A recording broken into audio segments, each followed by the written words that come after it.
जय गुरुदेव। आज हम जानेंगे जीवन के बारे में, जीवन के मूल्य के बारे में।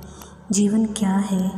जीवन जीने के लिए मिला है, मरने के लिए नहीं मिला है। तो जीवन के महत्व को आज हम समझेंगे। मनुष्य की जीविका साधारणतः आदमी मानी जाती है। हम जीवित रहना चाहते हैं और जीवन को प्यार करते हैं। उसकी सुरक्षा के लिए तरह तरह के साधन जुटाते हैं। मरण से सबको भय लगता है। प्राण संकट की घड़ी आने पर पशु पक्षी तक सब कुछ कर गुजरने पर उतारू हो जाते हैं। आत्मरक्षण के प्रयत्नों में सृष्टि के प्रत्येक प्राणी को संलग्न देखा जा सकता है। इससे प्रतीत होता है कि न केवल मनुष्य वर्ण हर एक जीवधारी जीवन संपदा को सुरक्षित रखने के लिए अपनी सूझबूझ और स्थिति के अनुसार हर संभव उपाय करता है। इतने पर भी मनुष्य न जाने क्यों उसे गंवाने और आत्मघात करने पर कटिबद्ध हो जाता है। इसे उलझन की परिणति नहीं, मानसिक आवश्यकता और अतीर्था का परिभाग माना जाता है। जीवन जटिल है, यह सत्य है। यदि वह एकदम सरल होता, उसमें कष्ट, कठिनाइयाँ और मुसीबतें नहीं होती, तो शायद वह उतना सरस, सुंदर और सुखद नहीं रह जाता जितना कि वह है। एक रास्ता का बोझ दीर्घ काल तक ढोते रहने से वह इतना उत्साहहीन बन गया होता है कि उसे और आगे खींच ले सकने की उमंग शेष न बचती और एक प्रकारेण व्यक्ति उससे छुटकारा पाने एवं जीवन को त्यागने का विचार करता। इससे मनुष्य का सौभाग्य ही कहना चाहिए कि परमात्मा ने उसके जीवन को सरल नहीं कर रखने दिया। फलतः जीवन संघर्ष का एक ऐसा तत्व उसमें आ जुड़ा जिसमें आदमी विभिन्न प्रकार की प्रिय अप्रिय परिस्थितियों का सामना करते हुए चरम लक्ष्य तक पहुंच सके। यह विधान हर मनुष्य के लिए है। प्रत्येक को इसमें से होकर गुजरना पड़ता है। फिर किसी के लिए वही परिस्थितियां अहम क्यों हो उठती है कि उसे आत्महत्या करनी पड़े, जबकि असंख्य लोग इन्हीं जटिलताओं में संतोषपूर्वक जीते और सुखपूर्वक दिन गुजारते हैं। गंभीरतापूर्वक विचार करने से ज्ञात होता है कि यह परिस्थिति नहीं, मना स्थिति है जो व्यक्ति को अपघात करने की प्रेरणा देती है। इस बहुमूल्य जीवन में कुछ कर गुजरने के अवसर को एक झटके में छीन लेती है। अस्वस्थ मन स्थिति जहाँ कहीं भी होगी, उसका परिणाम आत्महत्या जैसा अवांछनीय होगा। इस अवांछनीयता का संबंध भौतिकता से भी है। देखा गया है कि जो राष्ट्र भौतिक दृष्टि से समृद्ध है, वहाँ मानसिक अस्वस्थता कम विकसित देशों की तुलना में अधिक बढ़ी चढ़ी है।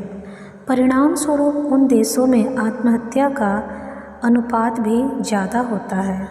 विश्व स्वास्थ्य संगठन की एक रिपोर्ट के अनुसार प्रति 1 लाख में 24.09 व्यक्ति, अमेरिका में 34.11 व्यक्ति, डेनमार्क में 33.99 व्यक्ति, इंग्लैंड में 33.62 व्यक्ति, स्विट्ज़रलैंड में 23.34 व्यक्ति, फिनलैंड में 20.63 व्यक्ति, सिडनी में 99.26 व्यक्ति, फ्रांस में 24.03 व्यक्ति, ऑस्ट्रेलिया में तथा 13.62 व्यक्ति कनाडा में आत्महत्या करते हैं। इमाइल डर्कहीम अपनी पुस्तक ली सुसाइड में लिखते हैं कि 20वीं सदी में जितनी आत्महत्याएं हुई है, उतनी संसार में इससे पूर्व कभी नहीं हुई। वे भी इस बात को स्वीकारते हैं कि आत्महत्या का सीधा संबंध मानवीय विकास से है। समय के साथ साथ बौद्धिक विकास जैसे जैसे होता गया, मानवीय जटिलताएं भी बढ़ती गई। आज जबकि वह विकास अपने चरम पर है, तो उससे जुड़ी हुई समस्याएं भी उजागर हुई है। उनके अनुसार इन दिनों के सभ्य समाज की सबसे बड़ी कठिनाई मानसिक अस्वस्थता की है। यह अस्वस्थता ही आत्महत्या जैसे कठोर निर्णय का कारण बनती है। वे कहते हैं कि जंगली काबिलों में रहने वाले वनवासी चूँकि सभ्य समाज से दूर रहते हैं, इसलिए उनमें किसी प्रकार के मानसिक रोग नहीं पाए जाते हैं। फलतः आत्मघात जैसे मामले भी उन सदस्यों से कभी प्रकाशित नहीं आते, उन सदस्यों में कभी प्रकाश में नहीं आते। ऐसी बात नहीं कि साधारण पढ़ा लिखा और असामान्य स्तर का नागरिक ही आघात करता है। कई बार विद्वान और ज्ञानवान समझे जाने वाले लोग भी इस कुकृत्य के शिकार हो जाते हैं। इसमें विश्व प्रसिद्ध साहित्यकार, संगीतकार से लेकर राजनेता और वैज्ञानिक तक सम्मिलित हैं। जर्मन विद्वान गेटे ने अपनी आत्मकथा में लिखा है कि वे आत्महत्या करना चाहते थे, इसलिए एक धारदार चाकू बाजार से खरीद लाए। बहुत दिनों तक वे उसे तकिए के नीचे रखे रहे, पर हिम्मत नहीं जुटी। अंततः अपघात का विचार त्याग दिया। वायरन जिन दिनों चाइल्ड हेराल्ड में लेखक में व्यस्त थे, उन दिनों अक्सर उन पर आत्महत्या की सनक सवार रहती, पर माँ का प्यार याद कर वे ऐसा ना कर सके। यूनान के महान दार्शनिक डायोजनीज अपने हाथों फांसी लगाकर मरे थे। मृच्छकटिक के लेखक शूद्रक आग में जल मरे थे। वे जानकी हरण महाकाव्य के रचनाकार सिंहल देश के राजा की मृत्यु का शोक न सह सके और चिंता में जल मरे। चीनी साहित्यकार लाओ त्से ने भी अपनी मौत स्वयं बुलाई थी। लैटिन कवि एम्प्लेदोकीज ने ज्वालामुखी में कूदकर आत्मघात किया था। महाकवि चैटरटन ने दारिद्रता से पीछा छुड़ाने के लिए विषपान करना उचित समझा। गोर्की ने पेट में पिस्तौल चलाकर उसे विदीर्ण कर डाला। ऑस्ट्रेलियाई साहित्यकार स्टीफेन जिग्म अपनी मौत का कारण बताते हुए अपने पीछे एक पुर्जा छोड़ गए थे। अब संघर्षों से टकराने की मेरी शक्ति चूक गई है। असक्त जीवन का अंत कर लेना मुझे अधिक अच्छा जचा।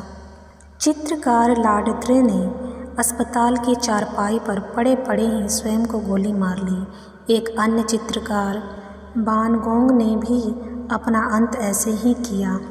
रॉबर्ट क्लाइव ने अपने जीवन में 3 बार आत्महत्या का प्रयास किया, पर निशाना चूक जाने से हर बार बच गए। बाद में एक अनजाने व्यक्ति के राइफल की गोली से मारे गए। आत्महत्या के तरीकों में अगणित प्रकार के उपाय अपनाए जाते रहे हैं। इनमें पानी में डूब मरना, ऊंचाई से कूदना, विषपान करना, नस काटकर संपूर्ण रक्त को धीरे धीरे निकाल देना आदि अधिक प्रचलित है। एक दुख को हल्का करने के लिए दूसरा उससे बड़ा दुख मोल लेना भी एक उपाय सोचा जाता रहा है, यद्यपि वह इच्छित लाभ प्राप्त करने में तनिक भी सहायक नहीं होता। अतः इलाज में एक उपचार यह भी था कि किसी के पेट में दर्द हो तो लोहे की गर्म सलाख से उसकी छाती दाग दी जाए। इससे जलने का कष्ट इतना बढ़ जाता है कि रोगी पेट दर्द की बात भूल जाता है। लगभग इसी स्तर का दुस्साहस यह है कि अमुक चिंता अथवा आपत्ति को अपना लिया जाए। जिस प्रकार शरीर में अनेक प्रकार के घातक विषाणु प्रवेश करने विभिन्न लक्षणों वाले रोग उत्पन्न करते हैं, उसी प्रकार मन क्षेत्र में भी इसी तरह की कई विकृतियाँ अपनी जड़ें जमा लेती हैं और परिपूर्ण उन्माद, न सही उससे मिलने जुलने की विघानता मानसिक रोग उत्पन्न कराती है। डिमेंशिया प्रीकोक्स अर्थात किशोरावस्था की हिंसात्मक सनक, डिमेंशिया पैरालिटिक अर्थात आवेश का सामयिक दौरा, मिलनकोलिया अर्थात अवसादग्रस्तता, न्यूरस्थेरिया अर्थात संज्ञाविक असंतुलन जैसी कितनी ही विकृत मनस्थितियाँ ऐसी है जो विवेक को अस्त व्यस्त करके रख देती है और समयानुसार जो भी उभार आता है उसी में मस्तिष्क इतनी तीव्र गति से बहता चला जाता है जिसमें अपने को संभाल सकना कठिन पड़ता है। प्राचीन काल में आत्मघात को धार्मिक प्रशंसा प्रदान करने की भी प्रचलन रहा है। सन्यासियों की स्वाभाविक मृत्यु की अपेक्षा स्वेच्छा मरण की सराहना की गई है। बौद्ध और जैन धर्मों में भी मृत्यु संबंधी ऐसी विधानों का उल्लेख उनके धर्म ग्रंथों में मिलता है। पांडवों का स्वर्गारोहण, मंडन मिश्र का तुषाग्नि संध्या, ज्ञानेश्वर की जीवित समाधि, रामतीर्थ की जल समाधि, कुमारिल भट्ट का आत्मघाती प्रायश्चित विधान, हाड़ा रानी द्वारा अपना ही शिरोच्छेदन जैसी अनेकानेक घटनाएं इतिहास के पृष्ठों पर अंकित है जिन्हें सहारा ही जाता है। चित्तौड़ की रानियों का सामूहिक आत्मदाह, जौहर और सती प्रथा ऐसे कृत्य हैं जिन्हें महिमामृत किया जा रहा है। उपर्युक्त घटनाएं कुछ विशेष परिस्थितियों में किन्हीं विशेष उद्देश्यों को लेकर घटित हुई, अतः वह साधारण नहीं असाधारण कही जाएगी। सबके पीछे तो नहीं पर कुछ के पीछे ऊंचा आदर्श और महान उद्देश्य था। इसलिए आत्महत्याएं जैसी लगने वाली ये घटनाएं भी तब सराही गई। आज उनकी लकीर पीटना और परंपरा का स्वरूप देना किसी भी प्रकार का समझदारी नहीं कही जाएगी। छोटी छोटी बातों पर अथवा राजनीतिक मांगों को मनवाने के लिए आत्मदाह कर देना, पति के मरने के उपरांत पत्नी को जिंदा जलाने के लिए विवश करना, जल समाधि लेना सभ्य जन और सभ्य समाज का लक्षण नहीं अपितु असभ्यता का चिन्ह कहना चाहिए। इसके पीछे भारत की मूल संस्कृति नहीं वरन सामायिक विचार विकृति की कारणभूत मानी जाएगी। आत्महत्या को भी दूसरों की हत्या के समान ही गृहीत कर्म माना जाता है। दूसरे देशों में पुराने ज़माने में इसे बहुत बुरा कहा जाता था और मरने के उपरांत भी यह कृत्य करने वाले की वर्षना की जाती थी। यूरोप में उन दिनों आत्महत्या करने वालों के प्रति बहुत अनुदान दृष्टिकोण था। उनकी लाशें सड़कों के आसपास कूड़े के ढेर में दबा दी जाती और उनसे आगे भयंकर आकृतियाँ खड़ी कर दी जाती थी ताकि मरने वाले की निंदा हो और जो ऐसा करना चाहते हो वे हतोत्साहित हो। इस प्रचलन को बदलने में डेविड ह्यूम, वॉल्टेयर, रूसो जैसे दर्शकों ने आवाज़ उठाई, अंततः उसे समाप्त करवा दिया। इसके पीछे उनका तर्क था कि आदमी को जीने की तरह मरने की भी आज़ादी होनी चाहिए। कुरान में दूसरों की हत्या से भी अधिक जघन्य पाप आत्महत्या को बताया है। यहूदी धर्म में इस निंदनीय कर्म को करने वाले के लिए शोक मनाने और उसकी आत्मा की शांति के लिए प्रार्थना करने का निषेध है। ईसाई धर्म में भी इसे घृणित पातक बताया गया है। 11वीं सदी में इंग्लैंड में एक कानून बना था जिसमें आत्महत्या करने वालों की संपत्ति जब्त कर ली जाती थी और इसके शव को किसी ईसाई कब्रिस्तान में धार्मिक विधि के द्वारा दफनाया नहीं जा सकता था। आत्महत्या का प्रयत्न करने वालों को रोगी माना जाए या अपराधी? इस प्रश्न का आज भी मनःशास्त्रियों, मानव विज्ञानियों और विविधाओं के बीच गंभीर मतभेद है। मनोवैज्ञानिकों का मत है कि ऐसे लोगों का उचित स्थान जेल खाना नहीं, पागल खाना है, जबकि विधिवेत्ताओं की दलील है कि यदि हम किसी को दारुण वेदनाओं से मुक्ति नहीं दिला सकते तो उसे ऐसी मौत मरने का अधिकार होना चाहिए जिसमें वह पीड़ा झेलने की अपेक्षा राहत पा सके।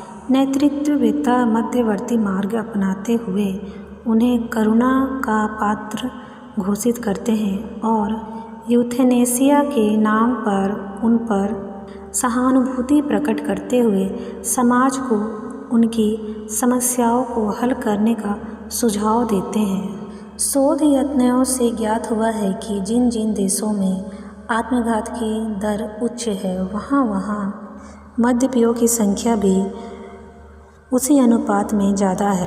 अनुसंधानकर्ताओं का कहना है कि अमेरिका, स्विट्ज़रलैंड, सिडनी, डेनमार्क एवं फ्रांस में विश्व की सर्वाधिक आत्महत्याएं होती है और मद्यपान की लत वहाँ उसी अनुपात में देखी गई है। इससे यह स्पष्ट है कि आत्महत्या का कारण शारीरिक काम मानसिक अधिक है।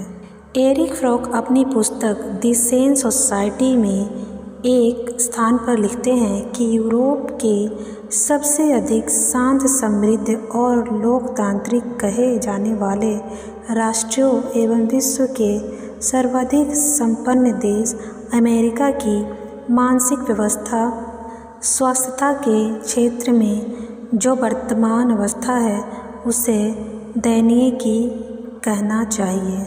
वे कहते हैं कि इन राष्ट्रों को संपूर्ण सामाजिक आर्थिक उन्नयन का इतना ही प्रयोजन है कि उनका भौतिक जीवन सुखमय हो, सभी संपत्तिवान हो, स्थिर लोकतंत्रिका व्यवस्था हो और वह शांतिपूर्वक हो। वे कहते हैं कि जिन देशों ने इस लक्ष्य को प्राप्त कर लिया अथवा जो इसकी प्राप्ति के सन्निकट पहुंच गए वहां मानसिक असंतुलन की गंभीर समस्याएं उठ खड़ी हुई है। एरिक फ्रॉक के इस निष्कर्ष से स्पष्ट है कि आत्महत्या के मूल में संव्याप्त मानसिक असंतुलन का सबसे प्रमुख कारण समृद्धि है। संभवतः इसी कारण से आध्यात्मिकवादी चिंतन में धनोपार्जन की छूट तो है पर धन संग्रह पर रोक लगाई गई है। यदि यह बात इसी तरह सही है कि वर्तमान मानसिक अवस्था की जड़ में संपदा की प्रधान भूमिका है तो अर्थवेत्ताओं, निवृत्त विज्ञानियों और समाजशास्त्रियों को मिलजुल कर कोई ऐसा हल वर्तमान संदर्भ में ढूंढना चाहिए जिससे समाज की संपदा संपन्न बना रहे और मनुष्य भी मानसिक दृष्टि से विभिन्न प्रकार से संतुष्ट रहे। यह भी एक तथ्य है कि अर्थ में कोई भी अर्थ के साथ साथ समाज की अवांछनीय परिस्थितियां भी मनुष्य को विक्षुब्ध करती है। स्नेह, सौजन्य का अभाव, नैतिकता का गिरा स्तर, शोषण, उत्पीड़न, गठी, ठगी, विश्वासघात, बेकारी, हानि, बर्बादी जैसे कितने ही कारण मानव को दुखी बनाते हैं। सामाजिक कुरीतियों के कुचक्र में कितनों को ही पिसना पड़ता है। इन प्रचलनों को बंद करना सरकार और समाज का काम है। समाज की संरचना ऐसी हो जिसमें हर व्यक्ति को निर्वाह, प्रगति और सुरक्षा के समुचित साधन प्राप्त हो। कोई किसी के भी साथ अन्याय और अनीति नहीं बरत सके। इसके अतिरिक्त एक अन्य महत्वपूर्ण कार्य यह भी होना चाहिए कि स्वास्थ्य रक्षा और अर्थ उपार्जन की तरह ही चिंतन तंत्र का सही उपयोग कर सके कि क्षमता की सर्वसाधना और सर्वसाधारण में उत्पन्न की जाए। इसके लिए मानसिक प्रशिक्षण की एक समर्थ प्रणाली खड़ी की जानी चाहिए। इसके बिना आत्महत्या जैसे व्यापक संकट उत्पन्न करने वाले मनोरोगों का भड़काया हुआ दावानल रोका ना जा सकेगा। जीवन जीने के लिए हम सबको मिला है, मरने के लिए नहीं। यह तथ्य हर स्थिति में याद रखा जाना चाहिए। अनेकानेक योनियों में भटक कर मानव योनि में जीव जब आता है तो इसलिए कि कर्म करते हुए अपनी मुक्ति का पथ प्रशस्त कर लें, किंतु विक्षुब्ध मना स्थिति से प्रेत सा जीवन जीते हुए आत्मघाती प्रवृत्ति की ओर उन्मुख होना उसे कदापि शोभा नहीं देता। सतरष्टा के राजकुमार के रूप में मनुष्य को जो पदवी मिली है उसका तिरस्कार न कर जीवन चुनौती के रूप में खिलाड़ी की तरह जिया जाए तो हंसते हंसते पुण्य कमाते और औरों की सेवा कर संतोष प्राप्त करते हुए यह जीवन जिया जा सकता है, इसमें कोई संदेह नहीं है। प्रभु ने यह अनमोल जीवन दिया है, इसे खुशी से जीने के लिए हमें अपने कर्म और जीविका ईमानदारी कर्तव्य निष्ठा से पूरे करते हुए कुछ समय अपने लिए ज़रूर रखें, जिसमें आप वही कार्य करें जिससे आपको खुशी मिले, जिससे करने का आपको चाव हो। यह समय रहने से ज़िंदगी नीरस नहीं होती, बोझ नहीं लगती, खुशी देती रहती है। ज़िंदगी का सफ़र है, इस सफ़र को हम किस तरह से खुशहाल बनाएं यह हमारे हाथ में होता है। अपनी ज़िंदगी को खुशहाल बनाने के लिए हम कई सपने देखते हैं और उन सपनों को साकार करने के लिए हम संघर्ष करते रहते हैं। हम वर्तमान की अपेक्षा भविष्य की अधिक चिंता करते हैं, परंतु अगर ज़िंदगी को सही तरीके से जीना है तो भविष्य के साथ साथ वर्तमान को भी देखना है। इस तरह से ज़िंदगी का मज़ा लेना है। अगर हमारा वर्तमान अच्छा है तो हमारा भविष्य भी अच्छा ही होगा। हमें अपनी खुशनुमा ज़िंदगी जीने के लिए अपने वर्तमान के पलों को आनंदमय बनाना होगा। हम पूरी ज़िंदगी कमाने में लगे रहते हैं, इसी चिंता में रहते हैं और हम अपने लिए बिल्कुल भी समय नहीं निकाल पाते, परंतु हमें अपने आनंद के लिए अपने लिए कुछ न कुछ समय निकालना ही चाहिए। परंतु चिंताएं हमारे पीछा नहीं छोड़ती। जब हम छोटे होते थे तब हमें पढ़ने की चिंता होती है, जब हम कुछ बड़े हो जाते हैं तो हमें अच्छे कॉलेज में एडमिशन की चिंता सताती है, कॉलेज की पढ़ाई के बाद हमें अच्छी नौकरी की चिंता सताती है, फिर अच्छे जीवन यापन की। इस तरह से हर उम्र के पड़ाव में कोई ना कोई चिंता हमारे साथ रहती ही है, परंतु इन चिंताओं की तरफ ध्यान न देते हुए हर ज़िंदगी के पड़ाव में हमें अपने लिए कुछ आनंद के पलों को अवश्य निकाल कर ज़िंदगी को सही तरीके से जीना चाहिए, तभी हमारा जीवन सार्थक है।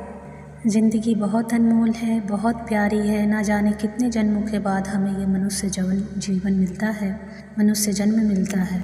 ज़िंदगी को खुश रहकर जिए, क्योंकि रोज़ शाम सिर्फ सूरज नहीं ढलता, आपकी अनमोल ज़िंदगी भी ढलती है और ढल रही है। तो अपनी ज़िंदगी अपने हाथ में रखिए और उसका ध्यान रखिए और खुश रहिए अपने जीवन में।